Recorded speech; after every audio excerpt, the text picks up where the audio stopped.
Nah, maka dia jadikan nikmat itu adalah perantara dia untuk sampai mengenali Allah. Maka fa'ahabbahu wa arrafah, maka orang ini dicintai Allah dan Allah berikan dia ma'rifat.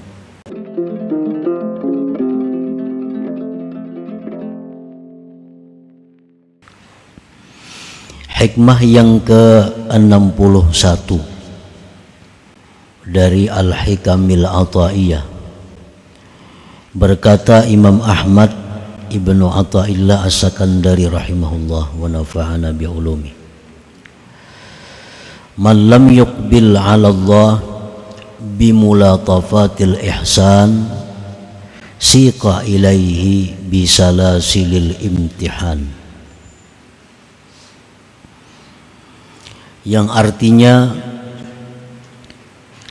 barang siapa yang tidak berhadap atas Allah dengan kelembutan perbuatan baik Allah,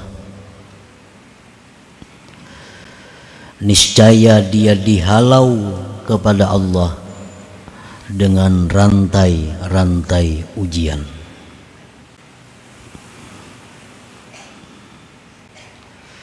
Itulah terjemah daripada hikmah yang ke-61 ini. Sunnatullah istid'a'ul ibad li ta'atihi wa khidmatihi bi sa'atil arzaq wa dawamil mu'afah liyarji'u ila Allah bi ni'matihi fa illam yaf'alu ibtalahum bi anwa'il mihani wad-dharra la'allahum yarji'un. Muraduhu ta'ala ruju'ul ibad ilai kilal fariqain yuradu bihima al-khairu was-sa'adah.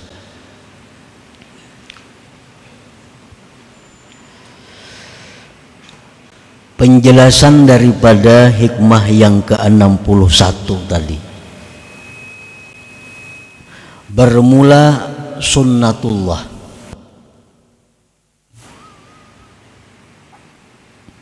mengajak hamba untuk taat kepadanya, mengabdi kepadanya dengan keluasan rezeki dan selalu afiat, agar mereka itu kembali kepada Allah dengan nikmatnya. Nah, maksudnya adalah bahwa Allah Ta'ala itu mengajak kita agar kita ini mencintai Allah, agar kita ini berhadap kepada Allah. Allah mengajak itu dengan memberikan berbagai macam nikmat, memberikan dengan berbagai macam rezeki, memberikan dengan berbagai macam kesehatan dan keapiatan. Jadi nikmat-nikmat yang kita terima dari Allah itu sebenarnya adalah ajakan dari Allah agar kita ini cinta kepadanya, agar kita ini kembali kepadanya, agar kita ini khidmat kepada Allah. Nah, para muhibbin rahimakumullah, jadi setiap nikmat yang kita terima, setiap nikmat yang kita terima, nikmat itu berkata kepada kita, andai kata kita ini punya hati yang bersih, kita mendengar apa kata-kata nikmat itu begitu jatuh ke tangan kita. Nah, nikmat itu berkata kepada kita, ujar nikmat, hai orang yang mendapatkanku, ingatlah engkau kepada Allah, kembalilah engkau kepada Allah, cintailah Allah, karena dialah yang mencipta dan menyampaikan nikmat ini kepada engkau. Nah, setiap nikmat berkata demikian. Tetapi karena kita ini punya hati yang tebal, hati kita yang masih gelap, maka kita tidak mendengar bisikan nikmat itu kepada kita. Sehingga begitu kita dapat nikmat, kita lupa kepada Allah. Kita dapat nikmat, kita merasa itu adalah kemampuan kita mendapatkannya. Itu karena mata hati kita, karena hati kita masih gelap. Nah, para muhibbin rahimakumullah.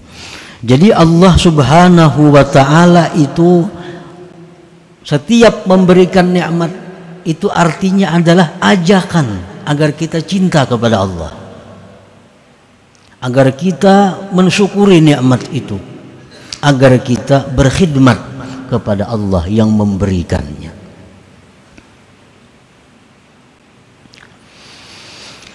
Fa illam yaf'alu, apabila mereka tidak memperbuat, dapat nikmat tapi mereka lupa kepada Allah, bahkan mereka gunakan nikmat itu untuk berpuya-puya, mereka gunakan nikmat untuk meluluskan hawa nafsu syahwatnya, mereka tidak menggunakan nikmat untuk menambah khidmat kepada Allah. Nah, bila demikian, ibtalahum bi anwa'il mihan wad darra, Allah berikan dia bala dengan macam-macam kesusahan, kesengsaraan, la'allahum yarji'un, agar mereka itu sadar kembali kepada Allah. Muraduhu ta'ala ruju'ul ibad ilaih, tujuan Allah itu hanya satu, adalah agar hamba ini kembali kepada Allah. Nah, jadi Allah berikan nikmat tujuannya agar kita kembali kepada Allah. Allah berikan kita kesengsaraan agar kita kembali kepada Allah. Kedua-dua kelompok tadi adalah orang-orang yang dikehendaki Allah kebaikan dan keberuntungan. Ini si Fulan. Nah, Fulan ini diberi Allah nikmat luar biasa, nikmat luasnya. Rezeki melimpah ruah. Siang malam mendatangkan rezeki. Lawang bakunci dikatu kurang. Daripada luasnya rezeki ini diberikan Allah. Tetapi orang ini kadang menjadikan nikmat itu sebagai alat untuk ingat kepada Allah. Nah, karena Allah sayang orang ini, Allah tarik nikmat itu. Allah tarik nikmat sehingga dia sengsara, sehingga dia menderita. Nah, dengan itu dia sadar, dia akhirnya kembali kepada Allah. Nah, jadi ada dua golongan manusia. Ada golongan manusia yang tanpa dipaksa dia sadar, dapat nikmat ingat kepada Allah, dapat nikmat dia tambah taatnya kepada Allah. Ini orang yang sadar. Ada orang yang tidak sadar, tetapi Allah menghendaki baik, orang ini ditarik Allah nikmatnya, disengsarakan oleh Allah agar dia selalu ingat kepada Allah Subhanahu wa ta'ala. Nah, para muhibbin rahimakumullah, ada orang waktu sihat kuat lupa kepada Allah, sembahyang kada, atau kadang-kadang sembahyang halal haram kada tahu halal haram, yang penting diambilnya waktunya sihat. Nah, begitu orang ini sakit stroke umpamanya, nah, kada kau lagi sudah stroke nih tuh, di kursi roda berjalan lagi. Lalu orang ini jadi selalu ingat kepada Allah. Begitu dia stroke, orang ini selalu ingat lawan Allah, zikir pekerjaannya. Dulu kada tahu zikir, sudah stroke ini zikir, salawat, ingat kepada Allah. Nah, Imam Ghazali mengatakan orang yang seperti ini jangan berubat baik garing. baik garing. Imam Ghazali dalam Ihya Ulumuddin mengatakan bahwa orang yang seperti ini kada usah ke dokter, biar di kursi roda aja, karena dia banyak ingat kepada Allah. Ketimbang dia sihat, kelakuannya lupa kepada Allah, melanggar hukum-hukum Allah Subhanahu wa ta'ala.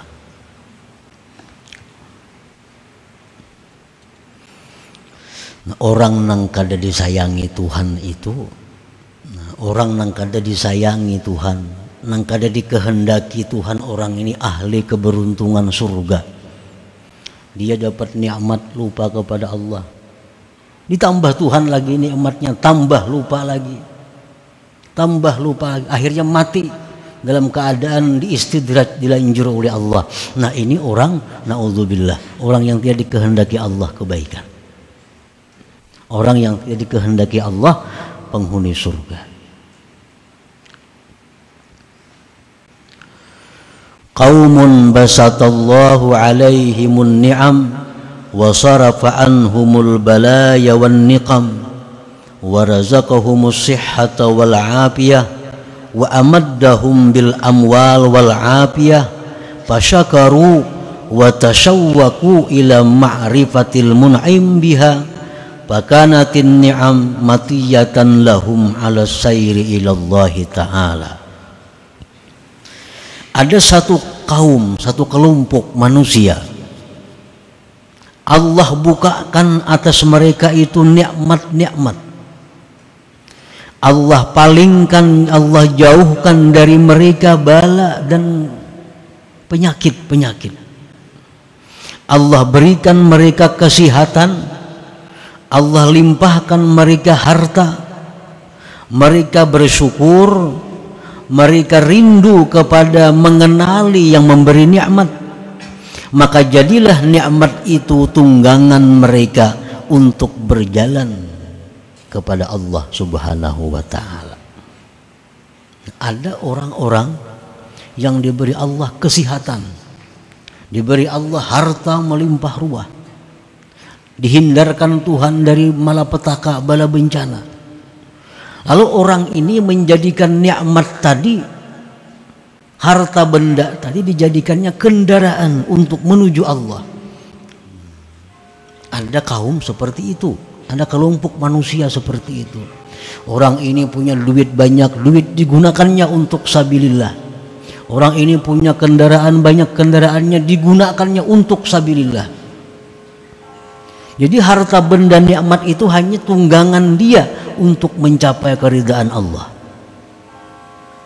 Ada hamba Allah yang seperti itu.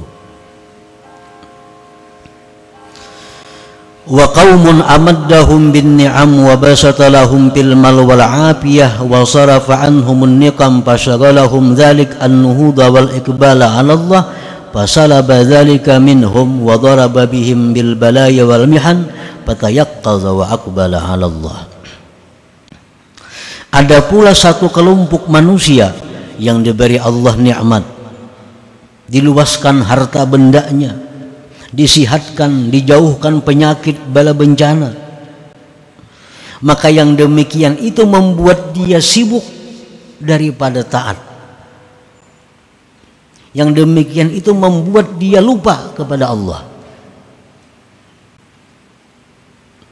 Allah cabut daripada mereka itu nikmat-nikmatnya tadi. Allah datangkan bala bencana kepadanya.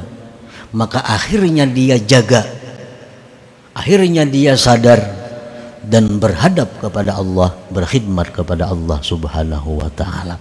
Ada juga kelompok manusia nangka itu, yang sudah diajar Tuhan hanya sadar.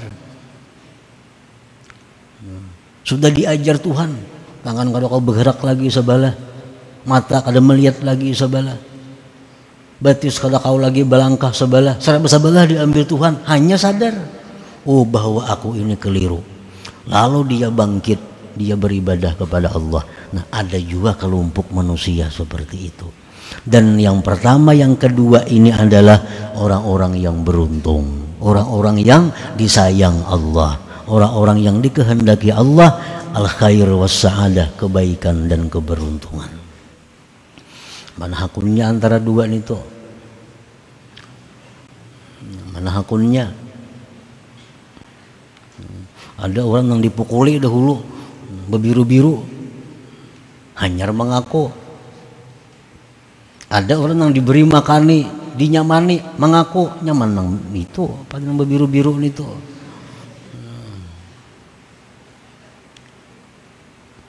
Itulah isyarat firman Allah dalam Al-Quran, walillahi yasjudu man fis samawati wal ardi taw'an wa karha. Artinya di muka bumi ini ada orang-orang yang taat kepada Allah dengan sukarela. Ada orang yang taat kepada Allah dipaksa. Ya yang tadi diambil sudah kesehatan, diambil Tuhan harta benda, hanya taat. Tapi kedua-duanya itu adalah beruntung. Kedua-duanya adalah disayangi oleh Allah Subhanahu wa ta'ala. Nah, para muhibbin rahimakumullah, an-nasu ala salasati aqsam. Manusia terbagi 3 kelompok.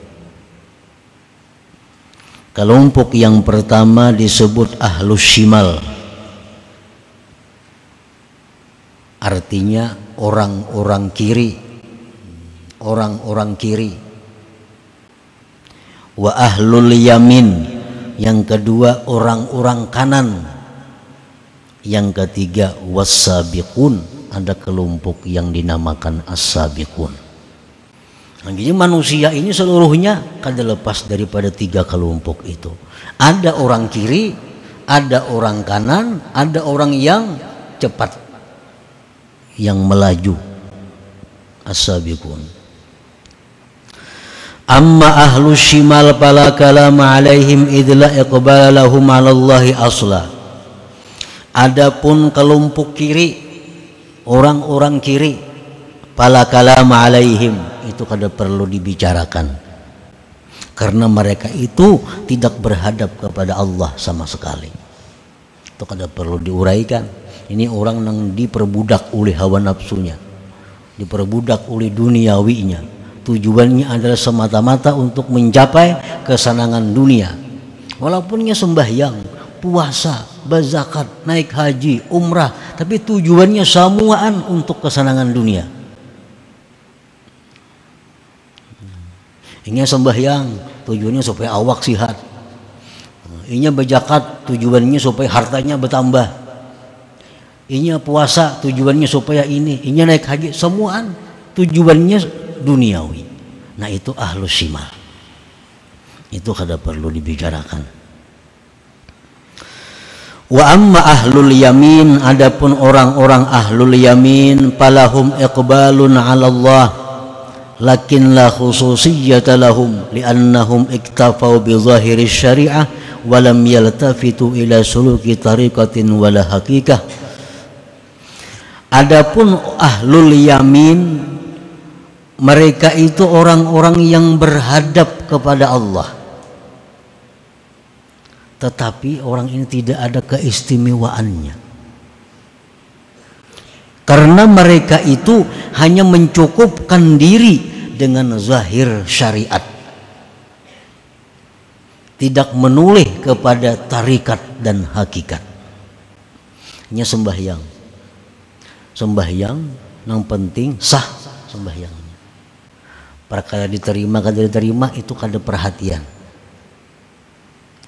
Ini puasa yang penting puasanya itu sah, diterima Tuhan atau kada itu kada diurusnya. Nah ini ahlul yamin.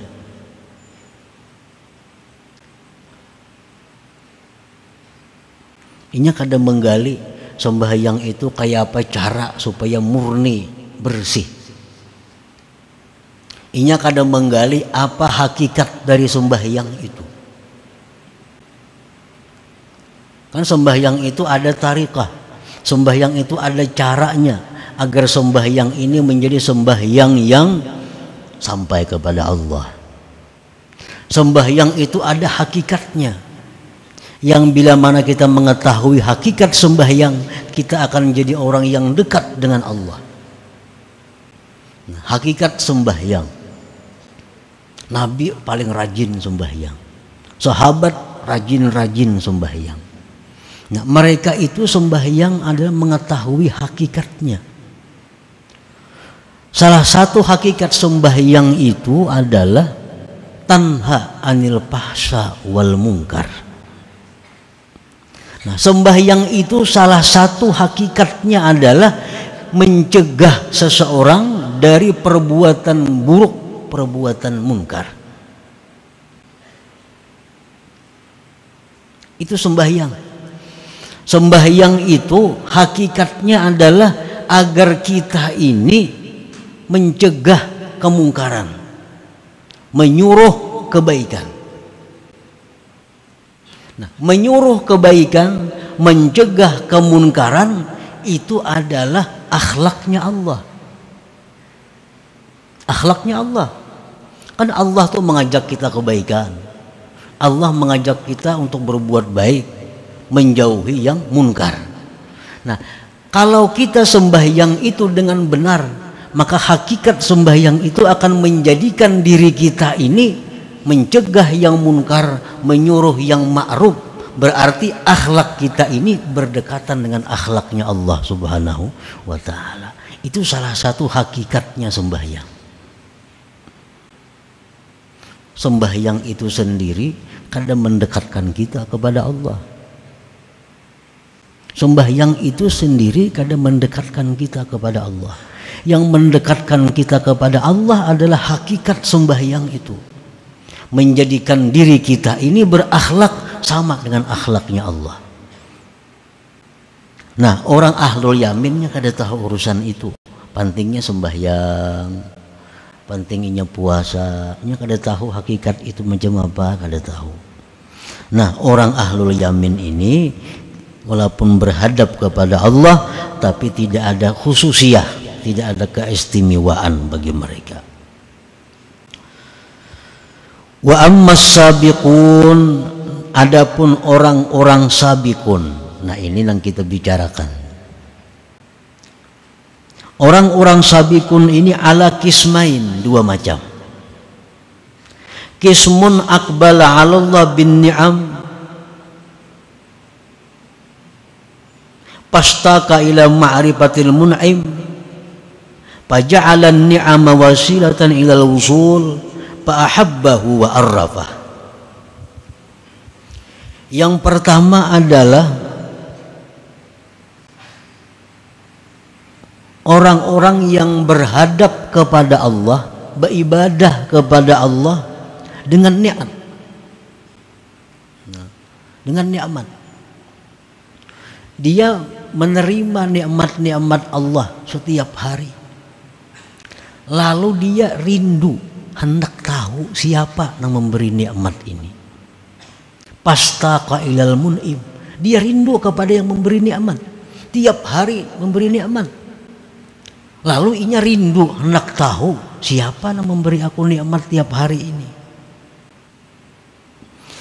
Nah, maka dia jadikan nikmat itu adalah perantara dia untuk sampai mengenali Allah. Maka fa'ahabbahu wa arrafah, maka orang ini dicintai Allah dan Allah berikan dia ma'rifat. Nah, ini sabikun ngarannya, kelompok sabikun. Orang yang merasakan nikmat ini setiap hari datangnya dari Allah, lalu dia hendak tahu lawan Allah itu kayak apa caranya supaya tahu lawan Allah. Dia jadikan nikmat-nikmat itu kendaraannya untuk mengenali Allah. Akhirnya Allah cinta kepadanya dan Allah berikan ma'rifat kepadanya. Nah, itu golongan ashabul yam, as-sabiqun yang pertama. Wa qismun aqbala 'ala Allah bi dhurubil balaya wal mihan faja'ala sabra 'alaiha war ridha wasilatan fa ahabbahu wa arrafa. Sabikun yang kedua, orang yang berhadap kepada Allah melalui bala bencana, melalui penyakit-penyakit. Diberikan Allah bencana harta, diberikan Allah penyakit, maka dia sabar. Dia sabar dan dia ridha,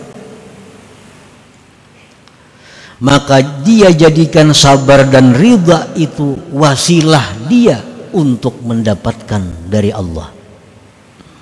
Ahabbahu wa arrafah, maka karena dia sabar, karena dia ridha dengan bala bencana, dengan penyakit dan sebagainya, Allah cinta kepadanya dan Allah berikan pula ma'rifat kepadanya.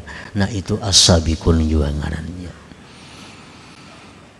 Nah, para muhibbin rahimakumullah, jadi kesimpulannya bahwa yang ingin kita capai adalah menjadi orang-orang yang sabiqun. Tujuan kita yang pertama agar kita itu ma'rifat kepada Allah melalui nikmat-nikmat yang diberikan Allah. Kalau itu kada mampu, jalan yang kedua kita ma'rifat kepada Allah melalui bala bencana, penyakit dan malapetaka. Yang penting intinya adalah fa'ahabbahu wa arrafah, Allah cinta kepada kita dan Allah berikan ma'rifat kepada kita, baik jalan nikmat atau jalan nikmah, jalan bencana atau malapetaka. Nah, para muhibbin rahimakumullah, selanjutnya hikmah yang ke-62.